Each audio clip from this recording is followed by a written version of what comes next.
Hi, this is Joseph Pecoraro, coming to you from the University of North Carolina School of the Arts. I want to share a few of my thoughts with you about the possibilities for using a guitar strap to position your nylon stringed or classical guitar. Now, we've all seen the strap used with electric and steel string guitars, but it still seems unusual to think of using it with a classical guitar.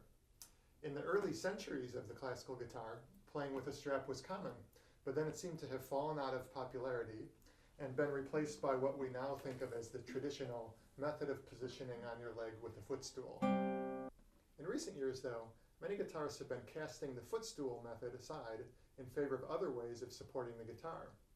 Reasons for this include increased comfort, better health, and even possibly better playability.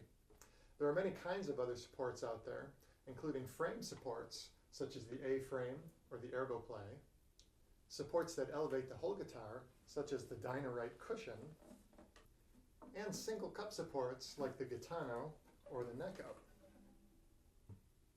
I think supporting the guitar with a strap joins these other supports as an equally viable way of positioning your guitar.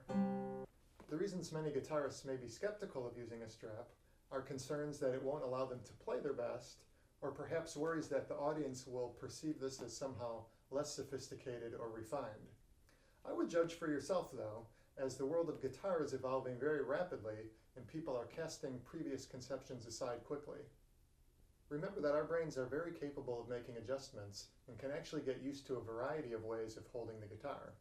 That means that you may use the strap for some things, such as improvising, teaching, fingering a new piece, working on memorization, doing technical exercises, but not necessarily need to use the strap for performing in concerts or practicing pieces at your highest level. Let me share with you a few of my specific thoughts about the kind of strap to use and how to position it on your guitar. I think all that's necessary is an ordinary guitar strap. I prefer one that's made of cloth like this. A leather one would work well too, but they often come with a metal buckle, and I think you want to minimize hard pieces of metal flying around next to your delicate guitar. I also prefer this kind of buckle that adjusts in variable increments instead of one that was more like a belt buckle where you only had 1-inch spaces between the holes. This will allow you to get the really exact height that you prefer. For attaching the strap to the guitar, you basically have two different options. This guitar happens to have end pins in it already, and so I'm just putting it on like any normal strap. However, many people won't want to drill a hole in their fine concert guitar to install strap buttons. A concert guitar is like a work of art itself. Putting a hole in it may diminish its value. So I found suction cups to be very effective and reliable for attaching a strap to most guitars. I use two cups, one, a very large one that's almost the width of the back of the guitar, and I attach it like this at a slight angle so that the strap is pulling in the same direction that the cup is pointed. The other cup just attaches here below the heel. For this cup I use a slightly smaller one. Suction cups like these with hooks on them have become very popular and are used for a lot of different applications. You can find them easily at craft stores and department stores.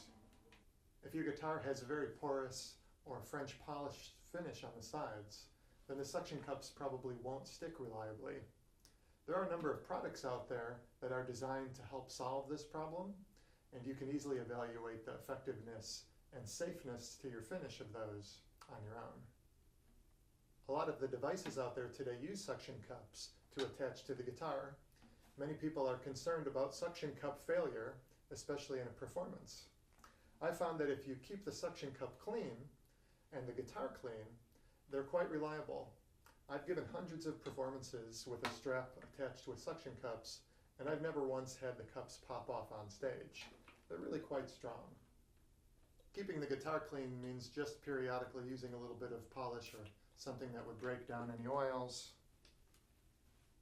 and cleaning the cup with a little bit of soap and warm water. Now I'll just walk you through a couple of the different options for ways to position the strap that I and my students have used. Probably the ideal way for positioning the strap is standing up. Unlike sitting positions, where the right leg gets in the way and limits your options for where to put the guitar, when you're standing, You can literally place the guitar anywhere you want and play with it like that.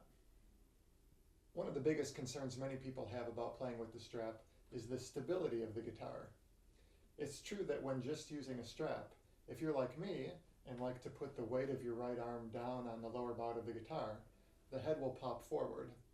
This won't allow you to play your best, probably, with the left hand. One solution that I've come up with is a device I call my seat belt, which I've made with some webbing and buckles. It attaches to my belt loop, and then I hook it here to the suction cup on the strap. Because it's adjustable, I can set the tension to the exact amount I want. Then when I rest the weight of my arm on the guitar, the head stays very still. Playing a classical guitar standing may seem unusual if you haven't done it much, but it's really a wonderful thing. It gives you the option of standing up in the middle of a practice break, even practicing while standing and moving around the room. It's also completely possible to perform standing, especially when playing chamber music with other musicians who are also standing. Another very interesting option is a product out there called the X Strap, made by the company Sageworks. The X Strap is just a regular guitar strap, but it has a second strap attached that's meant to go on the lower part of your back and clips in on the main buckle. You can see that when the X Strap is attached, it crosses your back in two different places. The second buckle is adjustable, and it really provides a very stable way of holding the guitar in place. There are basically three different options for how to use the strap in a seated position. One is by just placing it square between the legs. This is the most similar to the footstool position. Another option is resting the guitar right here way up exactly on top of the right leg.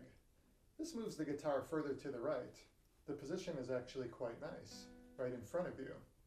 However, in order to make this practical, you have to be sitting on a higher than usual chair, or else the guitar will really be up in your face or tilted way too far back. A third option is moving the guitar even further to the right, so it's actually off to the side of your right leg. This one also works the best if your chair is a little bit higher than usual. Another great possibility for using the strap, especially in these last two positions, is to be able to rest the lower part of your back against the back of the chair. This is an extremely comfortable way to sit and makes long practice sessions seem effortless. When I sit like this, I really make sure that I'm positioned as far back into the chair as I can, and then I only rest the lower part of my back against the chair instead of trying to lean way back. It's pretty easy to go too far and have the guitar become too tilted. Sitting back in this ultra comfortable manner allows many players to work on things that improve their playing, such as complete relaxation and natural breathing. I hope these thoughts have been helpful to you. I'm not advocating the strap as the right way to hold the guitar for every person or in every situation, but I think it is one of the many options out there that are worth taking a little time to explore. The cost of the supplies is very low, so it's something that's easy to have around, even if you only use it occasionally.